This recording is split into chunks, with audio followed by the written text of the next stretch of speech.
ลฝูงสัตว์น้อยใหญ่ห้องส่งเสียงมาหุ่งแจ้งอารุณเบิกฟ้าสีทองส่องมาใต้ฟ้าสีขาวลมเย็นพัดมา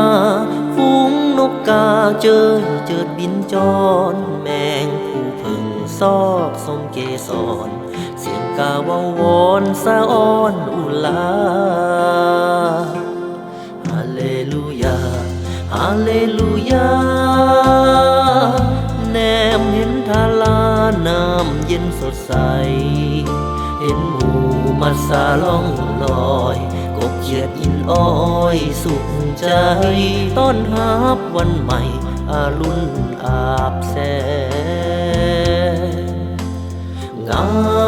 มงามงามงามฟูงพืชพันธุ์ตอบแสงตะวันนำข้างลาตรีมาลาเบ่งบานเป่งสีสุขสมหรือดีเหลือพันล้านนาขอบคุณสวรรค์ที่ทรงประทานสิว่าหุ่งแจ้งแสงทองส่องมาฮาเลลูยาข้านี้สรรเสริญ